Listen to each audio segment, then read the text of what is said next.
All right, let's dive right in. We're looking at the situation in Ukraine today, and, well, it seems like things might be taking a bit of a turn on the global stage, wouldn't you say? Definitely some interesting developments for sure. We've been seeing this unified front from the West, but I think some cracks might be starting to show. Yeah, it's like everyone's watching this situation so closely, and then bam, it's like former President Trump just walks right into the spotlight. And he's been talking directly with Putin, talking about ending the conflict, no less. It's a bold move, no question. I mean, especially considering how the previous administration felt about negotiating peace without getting Ukraine directly involved. To have these two leaders, Trump and Putin, with a direct line of communication, that's significant. These are two guys who understand power and they aren't afraid to use it. So Trump's saying these talks, they were quote unquote long and very productive. He says both sides are ready to, have their teams start negotiating like immediately. Sounds pretty promising, but I got to say, I'm a little skeptical, I guess. I think that's understandable. We've got to keep the context in mind here, right? Right. Putin's forces, they've been advancing, and unless he's looking at like a real threat of a military defeat, well, he doesn't really have much reason to stop. That's exactly what I'm wondering. Why agree to these negotiations when you seem to be winning? What could be Putin's motivation here? Well, Putin, he's always wanted Russia to be recognized as a major global power, right? And these negotiations, they give him a stage, a platform to really assert that influence, to be a key player in shaping the global order. And it sounds like it could be a win for the U.S. too, right? I mean, especially with Trump's focus on getting access to those rare earth minerals in Ukraine. He's talking about it as a way for the U.S. to get something back after all the aid it's given. It's definitely an angle, isn't it? It fits right in with Trump's style, that transactional approach to foreign policy. He's looking for tangible benefits and access to those rare earth minerals. Well, that would be a big win for the U.S., especially considering how important they're becoming for all this new technology and industry. And it sounds like it could be a win for Russia, too. There's this talk of a settlement where Ukraine could actually become part of Russia. That's a huge change from what we've been hearing. It is, and it's a signal that the U.S. might be moving away from that idea of unwavering support for Ukraine's independence. This new approach, it seems to be more about stability and securing U.S. interests, even if it means making compromises that some people won't like. So, okay, let's say they actually reach a deal. What could that look like? I mean, what are some of the things they might negotiate? I think one likely outcome is a de facto division of Ukraine, along the current line of control.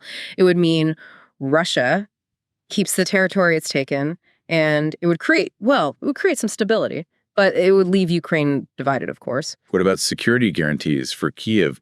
Would those still be part of the conversation if Ukraine's basically split up? Maybe, but they would probably be limited. I doubt we'd see full NATO membership for Ukraine, at least not right away. The West, they don't want to risk, a direct conflict with Russia. It's more likely we'd see some kind of security arrangement that's not quite full NATO protection. So a divided Ukraine, limited security guarantees. Mm-hmm. What else could he ask for in this deal? He'll probably push for limits on Ukraine's military, on its size and its capabilities, making sure it's not a threat to Russia in the future. And he might demand special status for the Russian language in Ukraine. It would be a way to solidify Russia's influence there, both culturally and politically. Those are pretty big concessions. And I'm thinking about the consequences for Europe, too. They've been strong supporters of Ukraine. And a deal that gives territory to Russia, that could feel like a betrayal to them. Absolutely. It's a complicated situation, that's for sure. And any solution, it's going to have consequences that go way beyond Ukraine. We've covered a lot of ground already, and we haven't even talked about those proposed visits between Trump and Putin. That's right. Just the imagery alone is, it's pretty powerful. It tells you a lot about how the balance of power might be shifting globally. I think we need to take a moment here. We've discussed a lot, but there's still a lot to unpack. We need to process all this and think about what these changes could mean for international relations in the long run.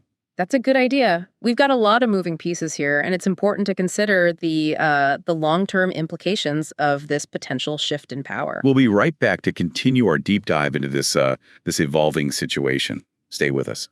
It really makes you think about how different Trump's approach is compared to the previous administration. Yeah, they were all about giving Ukraine military support. Yeah. Sending weapons and aid, but staying away from those direct negotiations. Exactly. And now you have Trump jumping right in, being the negotiator and wanting like a really fast resolution.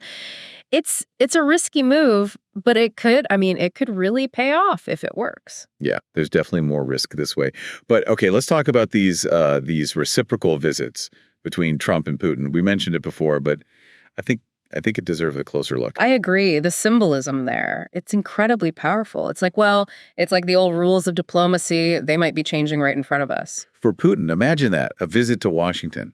That would be a huge win for him, wouldn't it? It would be like the world recognizing him as a leader. Exactly. It would show that even with all the criticism and the sanctions from the West, he's still a major player. And you know what else? It would be like a direct challenge to the International Criminal Court. Mm-hmm. They've got that warrant out for his arrest, remember? And for Trump, what would a visit to Moscow mean for him? For Trump, I think it would be a chance to show off those deal-making skills he's always talking about, that willingness to work with leaders that other people see as enemies. He's always liked to shake things up, and this would definitely be shaking things up. So even if those visits never actually happen, just the fact that they're talking about it, that sends a message. It does. It suggests that things are shifting, that maybe the world powers are ready to work with Russia in a different way. It makes you wonder, right?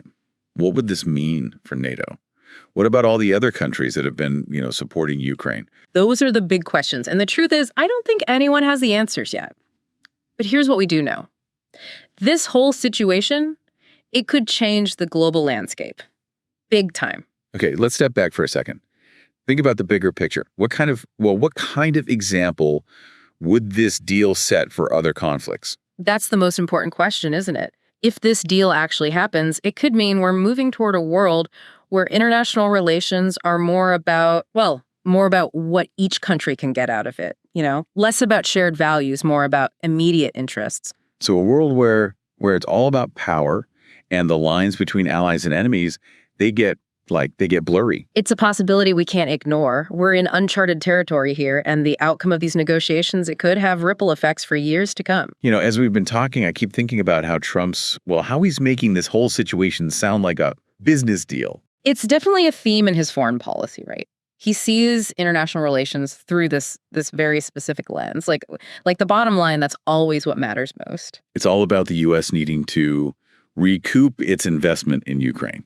Like it's some kind of business deal gone bad. And that perspective, it goes against everything we've thought about diplomacy and international alliances. It makes you ask, are we really always better off when we just focus on the money? Right. Because there's more to it than just the money. You have to think about, geopolitics and what it could mean for global stability. Exactly. Trying to simplify these complicated conflicts down to just money, it just doesn't work. It misses all those bigger consequences. So if this deal with Putin does happen, I wonder what message that sends to other countries. If the U.S. is willing to put its own financial interests ahead of its allies, what does that mean for global partnerships? It's a real concern. If countries start to see the U.S. as unreliable, as someone who will just back out of commitments if there's money to be made, well, alliances could start to break down. And that could make the world a much more unstable place. So where does that leave us? What can we take away from all this? I think it shows how important it is to think critically, to question what we're being told, and to really consider, why are people in power doing what they're doing? The world is complicated, and there are rarely any easy answers. That's a good point. This deep dive, it's really made me think. It feels like we're at this turning point, a moment where all the old rules are being thrown out, and the future is, it's uncertain. And when things are uncertain, knowledge is the most important thing. The more we understand about what's happening in the world, the better prepared we'll be for those challenges that are coming. Absolutely. So to our listeners out there, stay curious, stay informed, and keep keep asking those tough questions. The world needs more people who are willing to have those, those thoughtful conversations about these complicated issues. So remember, there are always different ways of looking at things. Don't be afraid to, to question your own assumptions and to look for different viewpoints. Great advice. And with that, we'll wrap up this deep dive. We hope you found it helpful, and we encourage you to keep exploring these topics on your own. Who knows what the future holds, but one thing's for sure. It's gonna be a fascinating ride. It really does make you think, I mean, if the US is willing to put its own interests first like this, what does that tell us about the future of all these international relationships? It's a good question. And it kind of takes us back to something we talked about before, right? Putin's whole thing about wanting Russia to be seen as a major power. This deal could be a step towards making that happen. Right. A settlement where Ukraine ends up divided. That would mean Russia gets control of a lot of important territory and resources too. Exactly. And it would show everyone that Russia is a force to be reckoned with, a country that can sit down with the US and negotiate as equals. I'm curious about the bigger picture, the balance of power globally. We've been talking about the US and Russia, but what about China? That's a big one for sure. China's been paying attention to this whole conflict, and they're probably watching to see if the U.S. gives anything up to Russia, they might see that as a sign of weakness. So a deal that's good for Russia and the U.S., it could actually, it could end up helping China. It's definitely a possibility, especially if it means that, that U.S.'s relationships in Europe and Asia start to weaken. China's been working on increasing its influence in those areas. And if the global power structure changes, that could give them an opening to do even more. This is getting pretty complicated, huh? Yeah. There are so many things happening at once and so many potential outcomes. And that's just how geopolitics is, right? It's a game with a lot of different players, and they're all trying to achieve their own goals. So, okay, for the average person out there who's just trying to understand what's going on in the world, what does all this mean? I think it shows how important it is to stay informed, to pay attention to what's happening globally. We need to understand who's doing what and why and what the consequences might be. It's easy to feel, overwhelmed, right? I mean, it's just so much. I get it. But we can't just tune it all out. These things, they matter. They have real world consequences, and we need to talk about them and make sure our voices are heard. Well said. This deep dive it's really opened my eyes to some things. It's clear that things are changing in a big way. Yeah. And the choices that leaders like Trump and Putin, the choices they make, they're going to have a huge impact. I agree. We need to keep watching and analyzing what's happening. The future is uncertain, but if we keep having these conversations, maybe we can figure out how to deal with the challenges and make the world a better place. That's a great point to end on. Thanks for joining us for this deep dive. We hope you found it useful. And we encourage you to keep learning about these things. The world needs more people who are willing to think critically and have these important conversations. Absolutely. And remember, there's always more than one way to look at things. Stay curious, keep learning, and don't be afraid to question what you think you know. Great advice. Thanks again for listening. Subscribe to our podcast. Available on Spotify, Apple Podcasts, and YouTube. We are here to make things clear.